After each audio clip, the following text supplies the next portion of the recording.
লাসাজদাতুন ওয়াহিদাতুন খায়রুম মিনাদ দুনিয়া ওয়া মা ফিহা, একটা সেজদা দুনিয়ার মধ্যে যা আছে সবচেয়ে দামি।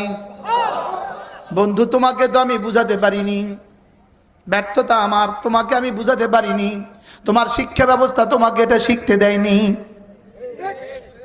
বলেন না, বাস্তব না বাস্তব? তোমার শিক্ষা ব্যবস্থা তোমাকে আগডুম বাগডুম শিখিয়েছে, এগুলো শিখায়নি। বাস্তব না বাস্তব? তোমার জাগতিক শিক্ষা ব্যবস্থা তোমাকে কত কিছু শিখিয়েছে, এগুলো শিখায়নি। তোমাকে শিখিয়েছে পেশাবের মধ্যে কত গুণ আছে, কত দোষ আছে, এগুলো শিখিয়েছে। পেশাব দেখে দেখে পেটে বাচ্চা আছে কিনা এই যোগ্যতাও তোমাকে শিখিয়েছে। লেকিন তোমাকে একবার সুবহানাল্লাহ বললে উহুদের চেয়েও ভারী নেকি দিবে, তোমাকে এটা শিখায় নাই। বাস্তব না বাস্তব? তুমি পেশাব পরীক্ষা করাকে যোগ্যতা মনে করেছ, পায়খানা টেস্টকে তুমি শিক্ষা মনে করেছ, বুঝে না? বাস্তব না বাস্তব?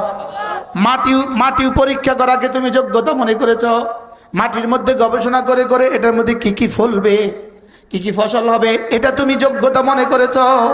লেকিন তোমার নফসের উপরে মেহনত করলে তোমার যে জান্নাতে কোটি কোটি ফল হবে, এটা তুমি ভুলে গিয়েছ। বাস্তব না বাস্তব? বলে কোন সার দিলে কোন মাটিতে কোন ফসল হবে এটা তোমার জানা, এটা তোমাকে তুমি এটাকে শিক্ষা মনে করেছ।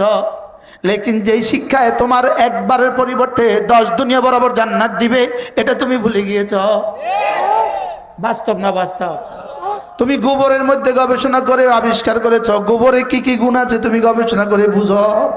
তুমি এত বড় যোগ্য হয়েছো, তুমি গোবরের গবেষণা তুমি বুঝো। পায়খানা দেখে তুমি পরীক্ষা করে করে, পায়খানা পরীক্ষা করে করে তুমি ওর রোগ নির্ণয় করে দিতে পারো, তুমি এত যোগ্য। আরে বলে না, বাস্তব না বাস্তব? বলে পায়খানা পরীক্ষা করে করে তুমি বলে দিতে পারো ওর স্টোমাকের অবস্থা কি, তুমি বলে দিতে পারো। ওর চামড়াতে কোথায় কোথায় আঘাত আছে, ক্ষত আছে, এটা তুমি বলতে পারো পায়খানা পরীক্ষা করে। তুমি এত যোগ্য, তুমি এত কিছু পারো। লেকিন তুমি যে একবার কালেমায়ে তয়্যিবা পড়লে 10 দুনিয়া বরাবর জান্নাত হয়, এটা তুমি পারো না। বাস্তব না বাস্তব? বলেন। 40 মণ আলু, 40 কিলো আলু লাগাইলে 40 মণ ধান হবে, এটা তুমি পারো। 40 মণ আলু লাগাইলে 40 কিলো আলু লাগাইলে 40 মণ আলু হবে, এটা তুমি বুঝো। 40 কিলো আলু লাগাইলে 40 মণ আলু হবে, এটা তুমি বুঝো। লেকিন একবার সূরা ইখলাস পড়লে 10 পারা কোরআনে কারীমের নেকি হবে, এটা তুমি বুঝো না। বলেন না, বাস্তব না বাস্তব? তোমার শিক্ষা তোমাকে এটা শিখায় নাই। তোমার শিক্ষাটা তোমাকে কি করে নাই? বলেন, এটা তোমার শিক্ষা তোমাকে শিখায় নাই, তোমার স্কুলে এটা শিখায় না। বাস্তব?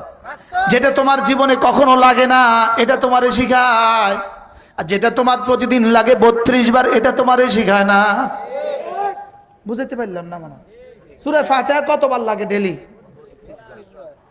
বলেন, সূরা ফাতিহা ডেলি কতবার লাগে? এটাও তো মুসলমান পারে না। বলেন, 32 বার লাগে। সূরা ফাতিহা প্রতিদিন 32 বার পড়া ওয়াজিব। হাও কানা নাও কানা? বলেন, সূরা ফাতিহা প্রতিদিন কতবার পড়া ওয়াজিব? আপনি কোন না 31 বার? কতবার পড়া ওয়াজিব? ফজরে কতবার? জোহরে কতবার? 10 বার। কত হইল? এবার আসরে কতবার? এবার কত হইল? 18। এবার মাগরিবে কতবার? 5 বার। এবার কত হইল? 23। এবার এশার নামাজে 9 বার। কতবার হইল? 32। কতবার? তাহলে সূরা ফাতিহা পড়া তোমার জন্য ওয়াজিব 32 বার। এবার সারেগামা পাদা নিশা তোমার জন্য পড়া কতবার ওয়াজিব? কতবার সুন্নত? কতবার মুস্তাহাব? কতবার নফল? তাহলে যেটা তোমার জীবনে একবারও প্রয়োজন পড়বে না, সেটার জন্য প্রাইমারি স্কুলে শিক্ষক নিয়োগ দিতে হবে কেন? আর যেটা তোমার 32 বার প্রয়োজন, সেটা তোমার জন্য শিক্ষক নিয়োগ দিতে হবে না কেন?